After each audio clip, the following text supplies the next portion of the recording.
Thank you for coming this morning. It gives me great pleasure to introduce a professional colleague and a friend of mine, Dr. Anan Ameri, who I have known since we both were involved with museums as our line of work. I work for the University of Michigan in the Museum Studies program, and Anan was in the process of creating what would become the Arab American National Museum, the first of its kind in Dearborn. And if you haven't been there yet, or 2 or 3 or 4 times, it's worth a visit and a trip back. It's an extraordinary experience.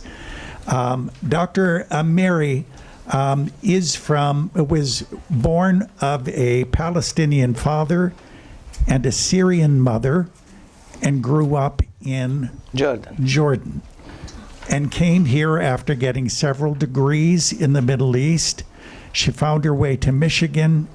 She got her PhD in sociology from Wayne State University, and for many years she was affiliated with a social service agency, actually more than that, but I'll call it a social service agency, called Access, and you may have heard of Access before.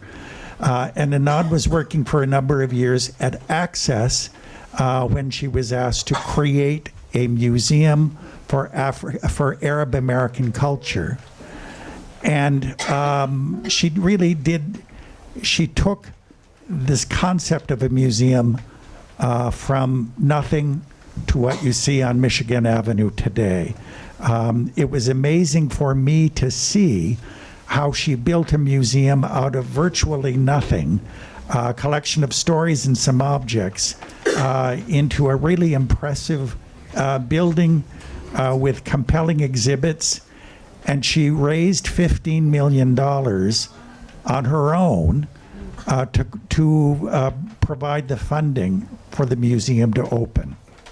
And it's been a great success, and it's been a model for other museums of its type in the country.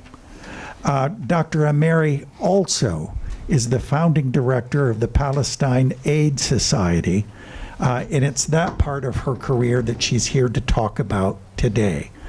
Help me welcome Dr. Anan Ameri to First Presbyterian Church. Thank you. I'm such a sweetie. Thank you. Thank you, Brad. He's a good friend, and we left the museums, both of us, our career as a museum professional, but we continue to be friends, and we see each other on a regular basis. And I actually asked him if I could come and speak. Usually I don't ask people if I could come and speak, but I was so upset by what's going on in Gaza, and I felt like I need to do something. And I thought I'll start here. In 1982, a friend of mine, the Presbyterian church here in Ann Arbor reached a friend of mine. Her name is Rabia Shafi'i. She's also a Palestinian, and asked her about a speaker to go around the country, because the Presbyterian church was one of the first organizations in the United States to acknowledge the Palestine Liberation Organization and the legitimate representative of the Palestinian people and the right of Palestinian people for a state, and asked for Israeli withdrawal from territory it occupied in 1967. And I went on a speaking tour with another Israeli and a Lebanese, because it was in the aftermath of the invasion of Lebanon. And we gave 97 presentations and press releases and what have you in 28 days. And I came and said, now I know what the Protestant ethics mean. You work, you work, you work. So I want to thank the Presbyterian Church for their position, that have been one of the most supportive organizations in the United States for the Palestinian people. And I have to admit to you that, you know, I speak a lot, but speaking for this lecture, for this today, was maybe one of the most painful lectures I ever done in my life. I want to prepare, I want to give you facts, but every day I start with the news, how many people more have been killed, how many children have been amputated, how many there's no water, and then I said, I can't finish it, I'll do it tomorrow. And tomorrow came, and I don't know that I'm done, but I'm here. I don't have any more tomorrows. You know what Dr. Bradley introduced me to you is accurate. But I really am something else also. I'm not I am a child of the 1948 when Israel was created, and 750,000 population to 800,000 people were expelled to make a room for Israel, Palestinian. And that's why you hear Palestinian in Lebanon, Palestinian in Syria, Palestinian in Gaza, Palestinian in Egypt. And you ask why, and that's why, okay? I grew up, I was only 3 years old in 48. I have very, very, very sketchy memory of what happened, but I grew up seeing my father and his relatives when men get together, and they spoke about what they call a Nakba, the disaster, and that is the loss of their country, and they would cry. And as a child, it was very hard to see your father cry over, a loss. And that really never left me, and, the Zionist propaganda that, is it's a land without people for a people without land. We are the people of that land. We were kicked off that land. It was never without people. We are, and they would say, Golda Meir said, there's nothing called Palestinian. There is no thing. 750,000 expelled, and there's no thing. She called us things, And Ben Gurion, another, Prime Minister of Israel, said the old will die and the young will forget. And believe me, there's fourth and fifth generation. A friend of mine just walked here. She's a young, dear friend, and she has children. And if you ask her children, where are you from? They'll tell you we are from Palestine. We don't forget, okay? We're resilient, and our war with Israel is a war of might against right, okay? After all these years, this is the conflict. Inside what is called today Israel and the occupied territory and Gaza, that's territory Israel control. Inside that, there's over 2 million inside Israel, they call them Israeli Arab, they don't even call them Palestinian. There's over 3 million in West Bank, and there's 2.3 million in Gaza. If you add the number, come close to 7 million. And all the immigration that Israel have been working on to bring Jews to that land is not more in number than us. There's 15 million Palestinians outside.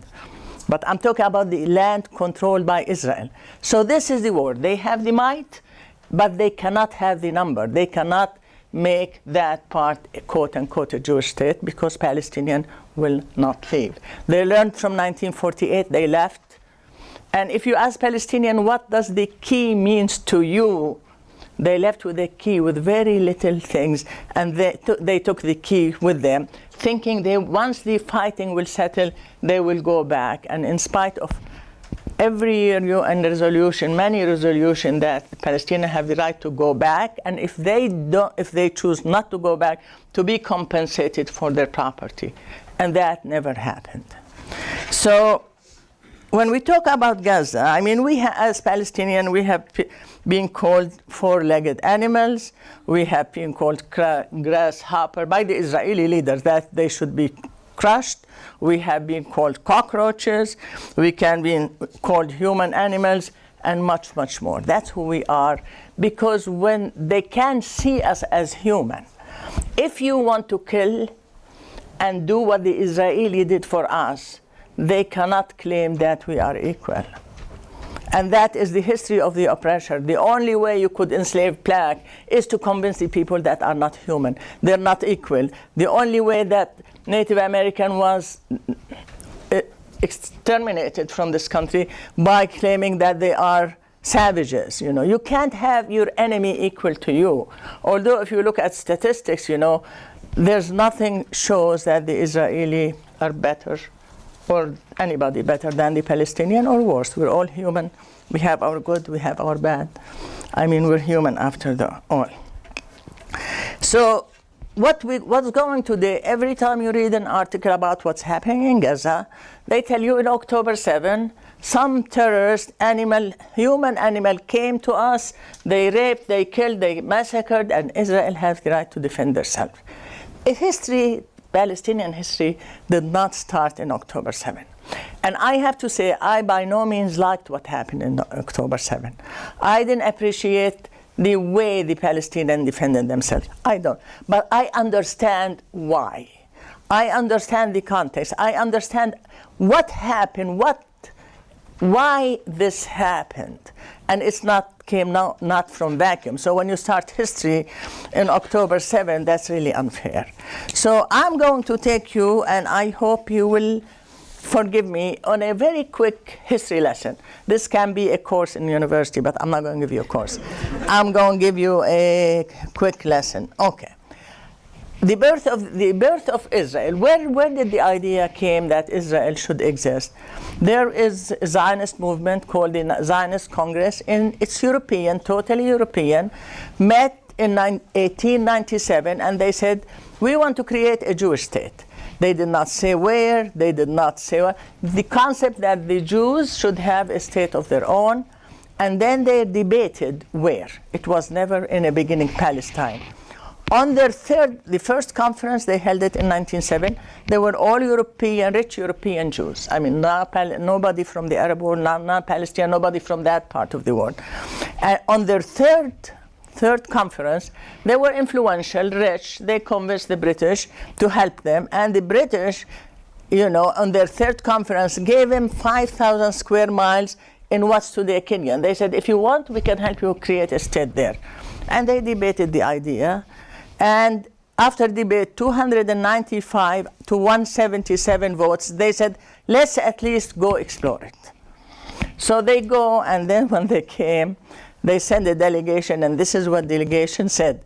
It's high elevation, making it suitable for European settlers, so European settlements. However, the observers found a dangerous land filled with lions and other creatures. Moreover, its population did not seem at all amenable to an influx of people coming from Europe. So we're amenable, but these Africans were not. So after, it took a while, and then finally they settled on Palestine. And they settled on Palestine because there was a lot of objection from the Jewish population in Europe about creating a Jewish state, because they said, once we have a state, we will lose our rights in these countries. They were afraid if they create a state in Palestine, then, because they were always anti-Semitism, they say, go to your country. So they weren't really... What made more people amenable to the idea was actually the Holocaust, which we did not come. So the other thing that what happened after the Second World War, or during the Second World War, England and France were obviously going to win that coalition, and they started dividing the world. So what happened, they had a secret agreement between England and France, and Russia and Italy supported it. They divide the sphere of influence of the areas that they're going to inherit after the Second World War. So England will have control of Palestine and Jordan, and France will have control over Syria and Lebanon. Anan, was it 1916? 1916. It says 2016. Oh, I'm sorry. Thank you for your, it was 1916. A year after, came something known the Balfour Declaration. The Balfour Declaration, England, the government of England, promised the Zionists that they will help him create a homeland in Palestine. We'll help you.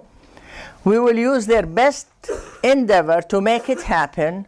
And then they have a footnote being clearly understood that nothing shall be done which may prejudice the civil and religious rights of existing non-Jewish communities in Palestine. So they said, we'll help you create a state, but this state should not, and I don't know how their math works. Obviously, it did not work. Now, England got the mandate from the nation, from the what was United Nations before the United Nations was nation, I forgot the name of it, League of Nations, that they can have control over Palestine. It made it legitimate. So League of Nations, and they ruled Palestine between 1912 20 to 1946, they gave the problem. They created a problem, then they handed it to the United Nations to solve. So what they did is, number one, is they facilitated the immigration of Jews to Palestine. They allowed them to, they create settlement. There's a National Jewish Fund, European, American, was sending them money to buy land. They allowed them to be armed, and they allowed them to be trained. On the other hand, any resistance, peaceful or non-peaceful, of Palestinians, seeing in front of their hand they're losing control over their land, was crushed very, very violently, and many Palestinians killed during that period by the British and by the Israelis. So, you know, if you look at the population that they want to make a state, the earliest data we have in 1918, they were 8% of the population. In 22, they became 11%. In 31, 17, 46, 30%. In 1948, the percentage jumped from 30 to 82 in 2 years. And that because they managed to expel 750 to 800,000 Palestinians, which are about 78% of the population at the time. I mean, population, if you think about the beginning of the century, the United States compared to now, it'll get you an idea how the number changed. So that's how their percentage jumped from 30 to 82 within 2 years. So at the time, I mean, the Palestinians, of course, resisted, and they did not want to. They did not want to leave, and at the time, you know, they were unable to win over the Israeli. They're armed, British behind them, and they are not. So they were dispersed all over the world. So the United Nations, I don't know why this is not, I'm not doing it right somehow. The United Nations intervention in 1946, they voted, you know, maybe we should divide the land into 2 states. Just divided into 2 states, and the division was very arbitrary. I will show you the map where the Jewish population was able to buy pocket of land. That was their state according to the United Nations, and the rest will be Palestine. And at the time, although the Jews have 31% of the population, their ownership of land did not exceed 6.6%. Because Palestinians were not willing to give up their land.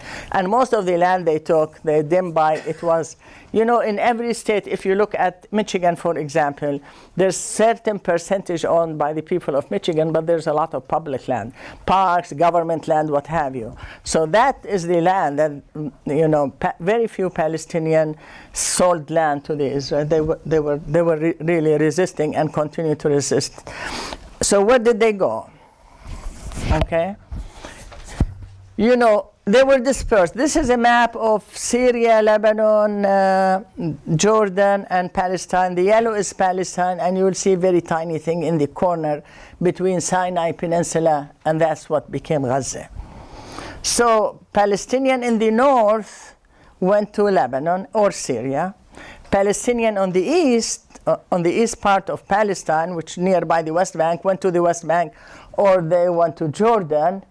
And then Palestinian in the south was very heavily populated, Palestinian south, because you have Haifa and Jaffa and very, so they went to Gaza, and Gaza overnight, its population increased by 80%. So many on the south of Palestine end up in Gaza, and Gaza population became very. So to look at the map, I know this is too much maybe to understand, but it's really hard to understand what's happening today in Gaza without going through this. This is the map. Oops, I'm sorry. Okay. This is the map. Palestine, in 1946, the white dots was where Israeli settled. They have settlement-owned land. In 1947, if you see how where Israel is, the United Nations divided. They said this will be Palestinian state and this will be, and the Palestinians said no, they can't. I mean, it's natural for Palestinians to reject the plan, that we're the majority, this is our ancestral land, these are European settlers. At the time, they were mostly European settlers, and you're going to give them the heart of our country, divide our country? No. So Israel launched a war and end up in 1949 taking the map number 3, say 49 to 67. The big green side by the lake, by Dead Sea, this is the West Bank. And the very small portion, you see that very tiny, this is Gaza. This is Gaza, that the war is launched against this area. The size of Gaza is not much bigger than the size of the city of Detroit. So imagine all this bombardment, all this death. Is Detroit or Philadelphia, you know, I read both numbers. So, and now if you see Israel in 2012, you look at the West Bank and you see the green is shrinking, shrinking, shrinking. You see how shrinking it is? This is all Israeli settlement. So the Israelis know what they want. They want this land. They want Gaza. And by the way, when they say Palestinian chant, from the river to the sea, Palestine should be free, because the Israelis said our state should extend from the river to the sea. That's what they say, from the river to the sea. So they never will have the intention of leaving the West Bank. The West Bank fell under the Israeli occupation in 1967, considered illegal, all the settlement considered illegal, but look at the West Bank. The green is Palestinian. So what they did is they surrounded every community, every city, with settlement. And I don't know if you know anything about Israeli settler. They're the most violent, most right-wing. Their housing is provided by the Israeli government. You go to a village, a Palestinian village, my friend from Arbor, which is a Palestinian town, you see her town, my other friend from Ramallah, you see their town surrounded. They go to the West Bank is mountainous. They go to the top and they build settlement. So you are surrounded by settlement. And all these areas, divided areas, Palestinian areas, you cannot travel from one area to the other without a permit. And try to get a permit from the Israeli to go. Try to get a permit. They're all checkpoints. They're checkpoints, which is a military checkpoints from one village to the other. You cannot go from one. All these become what they call in Bundestan, like South Africa. Isolated Palestinian community from each other, which make it very hard for Palestinians to move. Now, I'm not going to go over all the numbers because you can find them online. I mean, since 1967, Israel, nobody built that kind of number of settlement and confiscate all the blue confiscated by the Israeli government, all the settlement built by the Israeli government, which cost a lot of money. You have roads in Israel, or in the West Bank, it's for Israeli only, for Jews only, because they're Arab Israelis. There are roads for them only. I mean, this had happened by demolishing thousands of Palestinian homes, confiscating millions of land. I read the number 880,000 olive trees have been uprooted since 1967. This is almost, and the olive tree is very symbol for Palestinian of resilience and resistance because it lives thousands of years. The number of homes demolished, the number of Palestinians who have been through the jail, the number of Palestinians who were killed. No, if you resist education by boycotting Israeli product, your store is closed. If you resist Israeli by not buying their product, the stores have to have it or they will be closed. This is the Israeli. The number of people who entered jail in Israel exceeded any number in the world you will find. The number of homes that have been demolished. If your son throw a stone on an Israeli tank, your house will be demolished. So the discipline of your own people become your burden.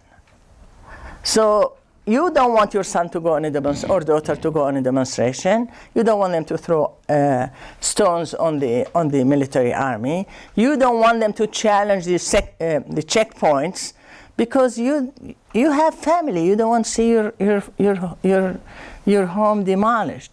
So these numbers are unbelievable. And any resistance called terrorism, I don't know, some of you might remember, in 1987, when the Palestinian first intifada became a word in the English language, actually, resisted the Israeli occupation. It was a peaceful resistance, and people called it the Stone Intifada, because all what people were doing were throwing stone on the Israelis. And Ishaq Rabin was the prime minister at the time, and he said, any child, I don't care how old he is, how old, child, teenager, you grab him and you break their arms. And if you remember, there were pictures on the television where children, the Israeli, will break their arms. This happened to the Palestinian. There was a nonviolent movement one time after the crushing of the first Intifada. They deported every leader emerged in Palestine, imprisoned, deported, killed. We have no leadership other than Abbas, who is approved by the Israeli and the American in the West Bank. We don't have any leadership. The most important leadership are sitting in a jail of Israelis, the decent. Now Gaza has a little bit different story, because Gaza is very, very small. Gaza is very small. You know, as I said, the population, it has 2.3 million people. Okay, it's very crowded. All this dark is population. The land is very fertile. They live in agriculture, and you know, they're on the sea. They have exit out the sea, but it was separated from the West Bank in 1948, in 1967 and 48. So Israel, although it's part of the Palestinian land, it's separated, so it's very easy to isolate. The West Bank open to Jordan. This is open to Egypt, and you have the Sinai Desert, the huge desert there. So, you know, separated from the West Bank, all of a sudden its population became 80%. Now, most people who immigrated in 48 are no longer living, but their children are, and their grandchildren are, and they continue to live in, we call them refugee camps. They're no more refugee camps. They became housing, poor housing, as people walk, as people, so as I said, the population increased. Now what happened in Oslo, everybody knows about Oslo, right? Israel have been occupied Gaza have been occupied by Israel in 1948, and they pulled out. In 1956, when the Suez Canal War happened, in 1956, because Nasser nationalized the Suez Canal, France and England decided to attack Egypt because of the canal. Palestine has nothing to do with it. We have nothing to do with the canal. Israel occupied Gaza. Israel occupied Gaza to support, I don't know how, you know, just found it an opportunity to support Gaza. And I'm just going to go through this, talk a little bit about Gaza, what happened in Gaza. 10 minutes, okay, no problem. I can do it in 10 minutes. In 1956, they occupied Gaza. They committed 2 massacres at the time. And then some Palestinian got into a settlement inside on the border and killed an Israeli soldier. He said, this is Moshe Dayan. I'll put things in perspective for you. He said, let's not pour blame on the murderers. Why should we complain of their hatred for us? 8 years ago, because this is in 56, 8 years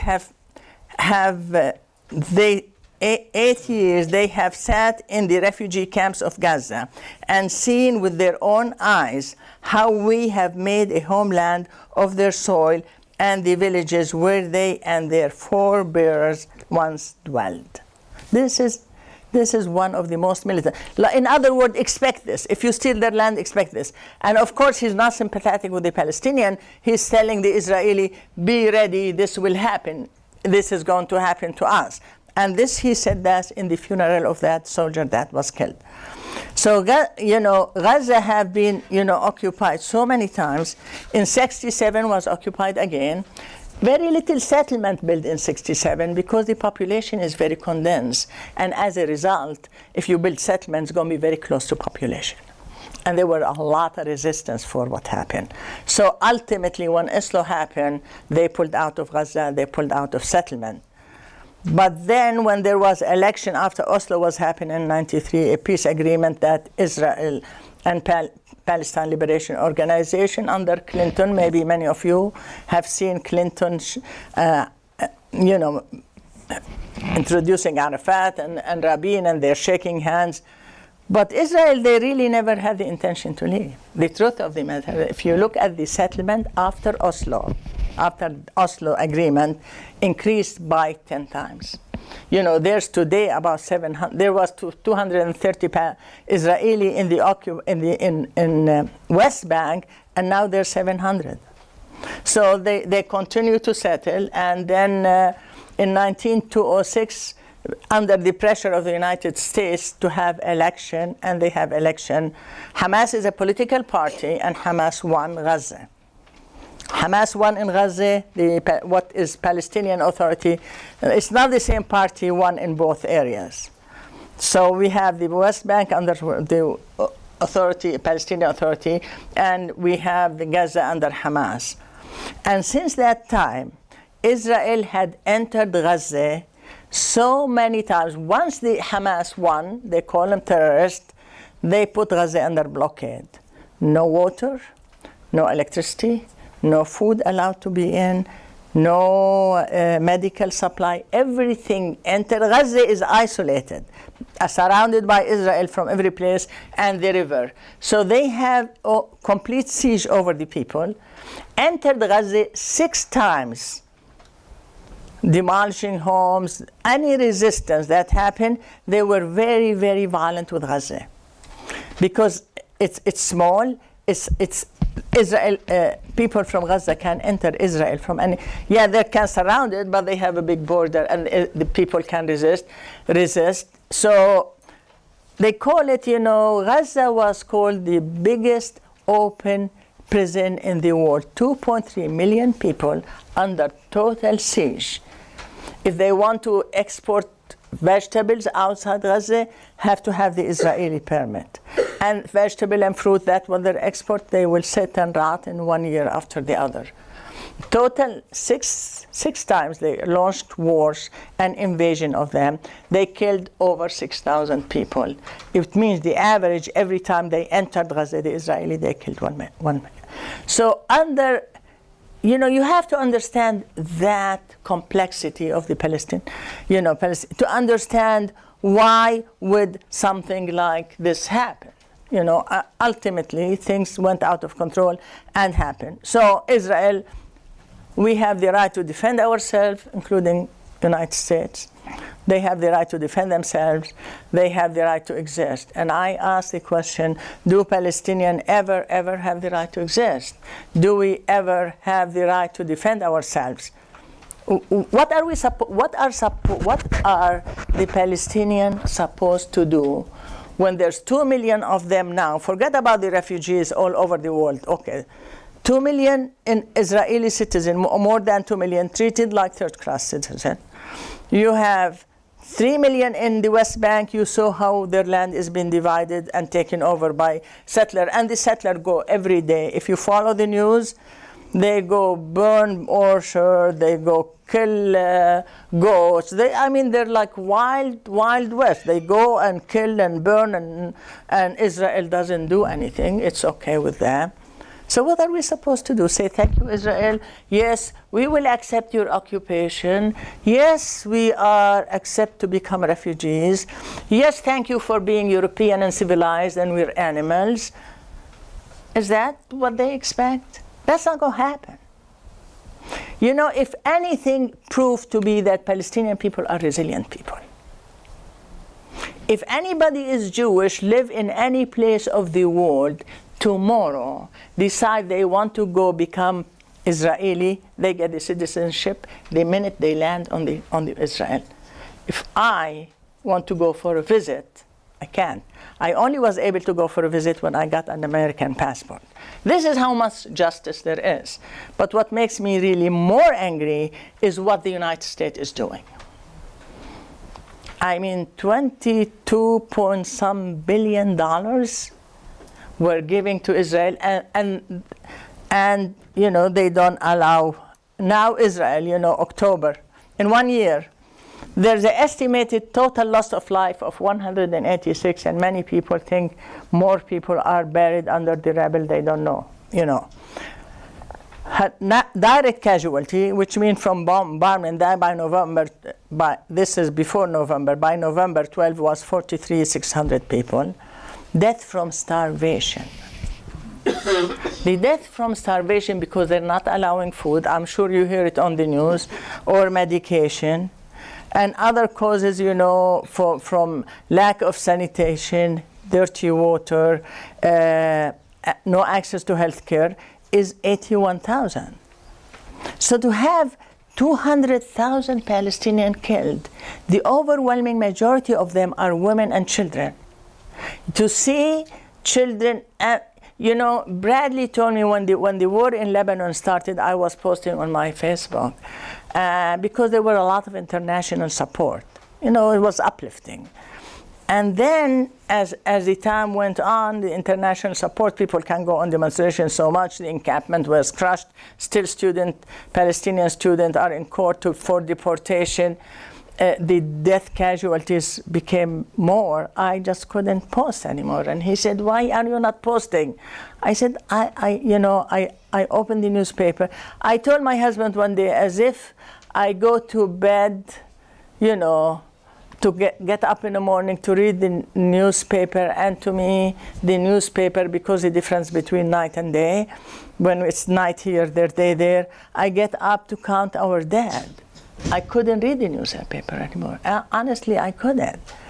When the news starts, if my husband wants to watch the news, I get out. I leave the room. I don't stay. I don't want to see one more child, one more mother burying her child. I don't want to see one more child amputated. I don't want to see a pregnant woman giving birth in desert. And I don't want to see that. It's really very, very hard.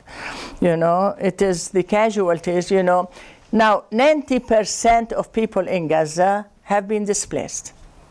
We are going to bomb Gaza tomorrow. They drop flyers in Arabic. You better evacuate. You have 24 hours. They evacuate only to bomb them when they are concentrated, you know. So you have about 1.9 million displaced. You have almost 96% of the population. They don't have enough food. At a crisis level, the United Nations said in food insecurity in a crisis level of hunger never seen before. The water reduced by 94%. And the water is available is not clean, and no electricity flows in Gaza. You know, you see this picture? These are Palestinian doctors. They have not saved a hospital. They go in a hospital and shoot people. They shot somebody in bed. Why are, you know, and these are doctors and you know, from a hospital that they bombed. This is where the doctor and you know, health worker are living, you know. This is Gaza. Now, some of the Israeli cabinet members, this is Hiroshima, how much compared to Hiroshima, Gaza, which is, you know, how small it is. And as expressed by a number of Israeli cabinet, what's their plan for Gaza? One of them, we will systematically empty and starve out or shoot down anyone who stays. This is a minister, this is not somebody in the street. This is not a settler. And according to Washington Post, this strategy is already in existence. They're doing it right now. This is Gaza before the war and Gaza today, you know. You know, there's if it's not for the United States gave them 22.76 million. Even they threaten, if you don't stop, if you don't allow food, they continue to, they just approved more funding. Every resolution in the United Nations that said, they have to stop bombing, call for ceasefire, UN vetoed it, The International Court of Justice, all its decision was rejected by the United States. And without the United States stopping this genocide, I don't think we're going to get anywhere. Thank you.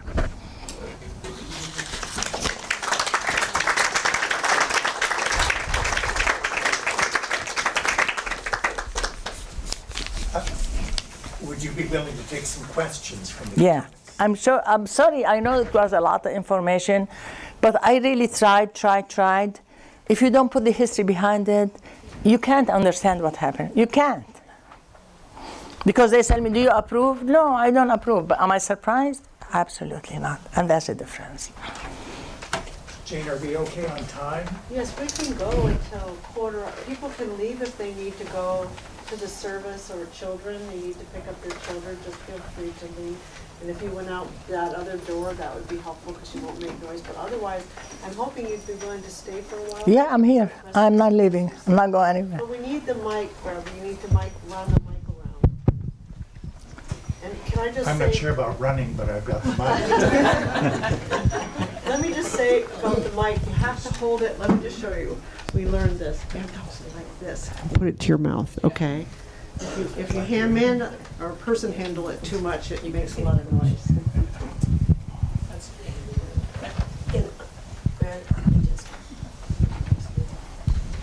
What is your understanding of the tremendous support here for Israel for all the years? I mean, there's powerful support for Israel and lack of concern, obviously, for the suffering in Palestine and for the history that's occurred. Can you talk about that? I can explain it. I can, but I'm not, Remember that England was the most powerful country in the world, the empire that its son said. It was the supporter of Israel. After Second World War, the superpower became America, not Israel anymore. So the support, actually in 1956, when they occupied Gaza, they left because of pressure of America, the United States. But when the power shifted, they shifted. Okay. Remember, the Arab world sit on one of the most richest reserve of oil in the world. Okay, they want to guarantee that Israel served that purpose. Government like Iran or Syria appear they are not in sync of the United States. Israel is there to punish them. Yemen, Israel became. One American said it's cheaper for us to pay this money for Israel than for us to build military bases in that area. So Israel served the United States. They have mutual. We support you, we protect you, you protect our interest in the region. And that interest either happened by one of two ways. Pacify Arab countries like Saudi Arabia and the Gulf states right now, all of them, recognize Israel and pacify them so America can, because the more objection from Arab countries, Arab population to what is happening, the least American interest can be served. So pacifying. And the Arab countries, now when Jordan, for example, doesn't like what Israel is doing, and let people rebel, it'll be the second Lebanon. That's what happened in Lebanon. It'll be the second Lebanon. Or it'll be the other Iraq. People look what the United States did to Iraq because they were not. So there's a mutual interest. And then you cannot ignore the Israeli Zionist lobby in this country, AIPAC. The amount of funding they have. They spend $6 million to defeat two congresswomen. One was Jewish, interestingly enough, and one Rashida Tlaib from Detroit. They spent $6 million, just these two small congressmen. Can you imagine how much they, put it in perspective, how much they spend? They have a lot of control, and I'm sorry to say, maybe many people believe America is a big democracy, but America is also run by money. Run by money, by lobbies, by...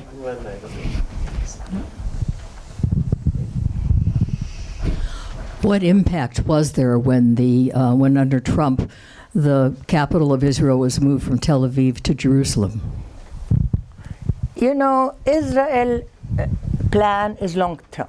Okay, they know they cannot create this Jewish state in a land without people, for people without land, without emptying the land.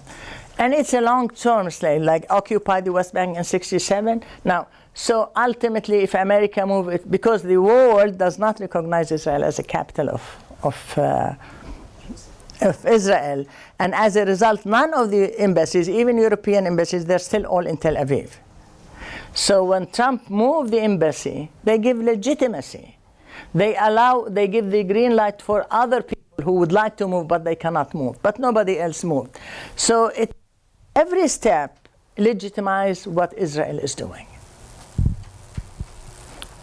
It's not illegitimate. All the world said it's not the capital, but when the United States, we will move it, they want to create, their policy create facts on the grounds, always. And they annexed, he said annexation of the west of Golan Heights, which is Syrian territory, is legal. Annexation of Jerusalem is legal. So United States and not many countries would, even the NATO, even European, they don't want to go against the United States. It's a military power, and they don't like, they go bomb. You know, it's like they, sorry, but. Anan, will sorry. you talk to us a little bit about the work of the Palestine Aid Society? Yeah. Palestine Aid Society is an organization was created by a number of Palestinian, mostly women, in response to a massacre. I mean, our history is really massacres. In Lebanon, called Tel Zatar, it was a Palestinian refugee camp in northern Lebanon, was attacked by Phalange Party, which is allied to Israel in Lebanon. And most of the men were killed, and the women and children moved. And as a result, we need to help them, and we start to try to organize in different cities to raise money for these new refugees, for new settlement in different parts of Lebanon. But then 82 Sabra and Shatila, I'm sure you have heard of 3,000 Palestinians were massacred when Israel entered Lebanon. I mean, nobody talk about Palestinian massacres and their right to live. And then our work expanded, more people, and from then on, you know, our life has been one disaster after the other. Things slowed down a little bit after Oslo, because the United States that said all funding should go to the Palestinian Authority on West Bank, and we were funding grassroots organizations, so we didn't know what the impact, because we are registered as a tax-exempt American organization. We have 503, so people were afraid that the money doesn't go to the authority, and we weren't willing to raise money for the authority. So then 9/11 happened, and the people were, you know, scared, accused of being Muslim, Arab terrorist. You know, there were a lot of attack on our community. Then Trump came, and then came the Muslim ban. And that, there's fear was, in these years, created fear in our community to organize, to raise funds, to send to Palestine. But I think what's happening in Gaza, people are not afraid anymore. They've had it. They really had it. So we raise money we have three objectives. One of them to create alliances with progressive people in this country, because I know the people in this country don't approve of what's happening by their government, but they don't have a tool to express it. Or we want to instill a sense of pride within our young people that we are not victims. Do you think? We are victims, but we are not victims. We are people who have right.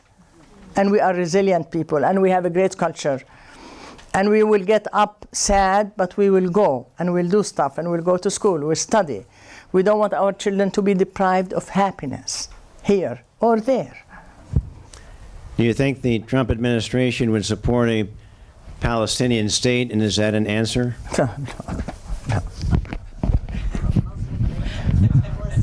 From Muslim ban to Palestinian state, he said when the encampment was here, if I was the president, I would have crushed them a long time ago.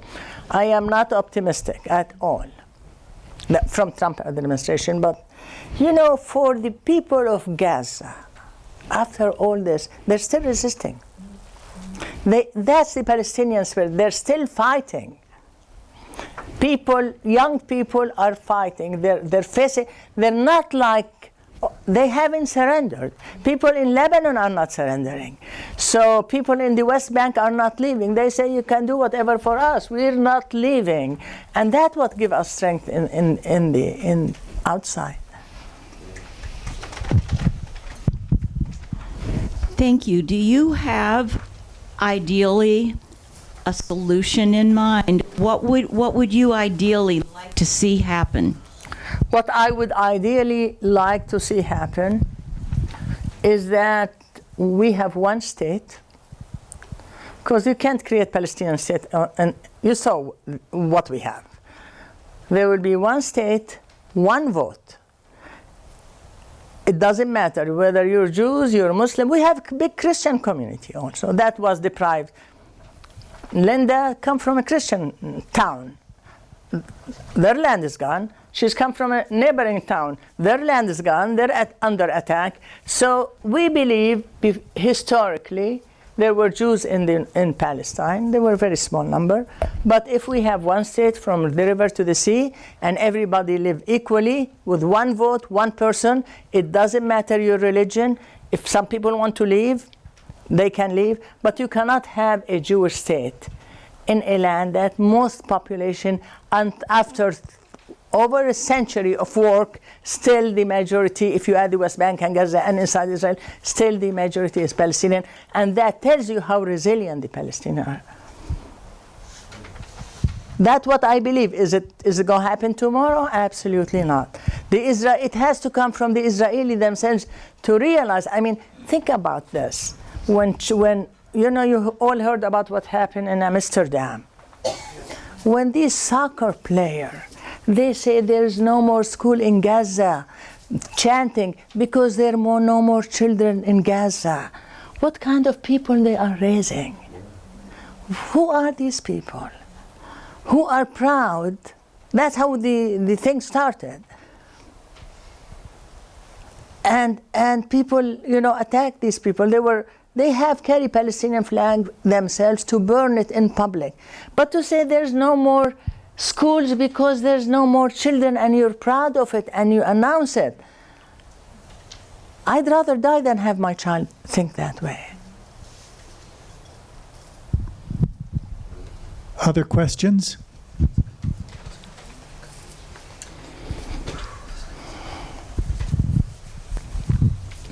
They want. I can't articulate this question very well because it's been 50 years since I studied at a Presbyterian college in Ohio, and we were required to take some religion classes. So in my distant memory, I know that land changed hands many times. And so I've wondered, how much does that ancient history come to play, or does it come to play at all in the current situation? It plays because they play on it. It plays because they play on it. This land was a Native American land. It's a fact. You like it, you want to deny it, it was their land. Do you want to rearrange the population of the planet the way it was? They were in 2000 years ago, the Jews have some formality of state or presence in Palestine because state is a very new concept, okay? And they could have been majority. Do we reorganize the world, the population of the world, the way it was 2,000 years ago? Then you give the Native American to tell you to leave. That's a fact, you know. And even if people immigrate, people change, you know. You can tell a Palestinian who came to the United States last 50 years, go home. You can. And maybe with Trump, you know, you don't know who he decided to deport. But you want to organize the world was the way it was. And initially, They said, we won't go here, we will go there, and then said, let's say. But you know, the Christianity started there. The crusade at one point in Europe, they said it's Christian land, it's everybody's land. I would never say it's a Muslim land. I would never say it's a Christian land. And Jews are more than welcome to stay. I never ever said Jews don't have the right to live there, but they don't have right to expel. You want to live there with me? Fine. But there, a land without people for people without land. I mean, there is people there. That's the problem, the way I see it. I think this will be the last question. You need to Before hold it. before October 7th, there was a lot of protests in Israel about the government. And of course, after October 7th, the people were all shut down. And I'm just wondering what you think the percentage of the population in Israel, Jewish population, is in favor, because I do know people from Israel who are in favor of a Palestinian state. So I'm wondering what you think about that. I think there was a movement much stronger in favor than now. And Israel went to the right, more and more to the right, just like the United States is going more and more to the right. Unfortunately, many European countries will go more to the right. There is no serious opposition inside Israel to what's happening in Gaza. That's the sad part. Now, they might not like Netanyahu. And Netanyahu maybe see the war as a savior to him as a person. But there is not a serious. The most I saw is the Haaretz. If you know, the Haaretz newspaper is like the New York Times, said that what's happening in Gaza is genocide and we are the terrorists. And that was big news. When like the head of New York Times says something like that, it was like that. And he said they are freedom fighter and we are the terrorists. And that was about, if you Google it, you will get it. But there is no serious opposition. The right wing in Israel is moving to power, and it's influencing the public opinion. Like, look at Trump, how he won. How do you explain that?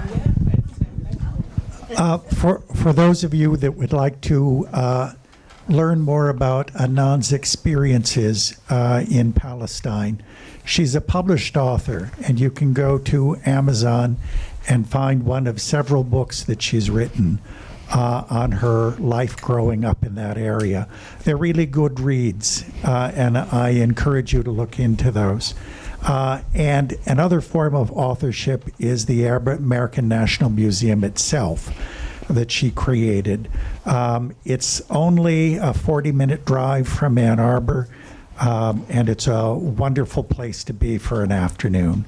Anan, thank you so much for coming back to church. And we'll see you all next week. Can I just add one thing? I just want to, this is just a small thank you, a symbol of all the light.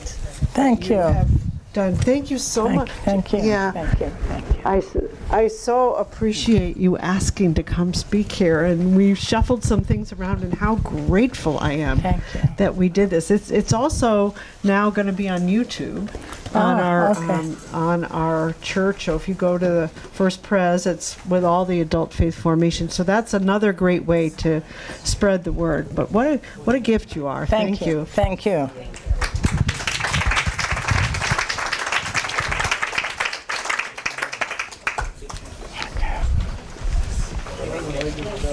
Wonder, will they have the PowerPoint?